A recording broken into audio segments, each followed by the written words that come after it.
অবশেষে অপেক্ষার অবসান হলো। রাশিয়ার ভূখণ্ডের গভীরে দূরপাল্লার ক্ষেপণাস্ত্র হামলা চালানোর পরিকল্পনা করছিল ইউক্রেন। এই হামলা চালানোর জন্য এরই মধ্যে অনুমোদন দিয়েছে যুক্তরাজ্য।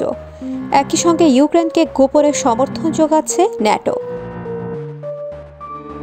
সম্প্রতি ফের উত্তপ্ত হয়ে উঠেছে রাশিয়া ইউক্রেন যুদ্ধ পরিস্থিতি। রাশিয়ার ভূখণ্ড দখলে নেওয়ার চেষ্টা চালাচ্ছে ইউক্রেন। অন্যদিকে পাল্টা আক্রমণ স্বরূপ ইউক্রেনে ড্রোন হামলা চালাচ্ছে রাশিয়া। পরিস্থিতি যখন ক্রমেই উত্তপ্ত হয়ে উঠছে, তখন রাশিয়ার ভূখণ্ড লক্ষ্য করে দূরপাল্লার ক্রুজ ক্ষেপণাস্ত্র ব্যবহারের কথা ভাবতে শুরু করেছে ইউক্রেন। আর এজন্য এখন আন্তর্জাতিক মহলে সবুজ সংকেতের অপেক্ষায় ছিল দেশটি। এই পরিস্থিতিতে রাশিয়ার ধৈর্য ক্ষীণ হয়ে আসছে বলে মন্তব্য করেছেন দেশটির নিরাপত্তা পরিষদের ডেপুটি চেয়ারম্যান দিমিত্রি মেদভেদেভ। প্রতিক্রিয়ার অংশ হিসেবে কঠোর হুঁশিয়ারি দিয়ে মেদভেদেভ বলেন, একটি পারমাণবিক সংঘাত কারো স্বার্থ রক্ষা করবে না। রাশিয়া এখন পর্যন্ত পশ্চিমার সম্পৃক্ততার প্রতিক্রিয়ায় তার পারমাণবিক ক্ষমতা ব্যবহারের সংযম দেখিয়ে আসছে, তবে সব ধৈর্য সীমা আছে বলে মনে করিয়ে দিয়েছেন তিনি।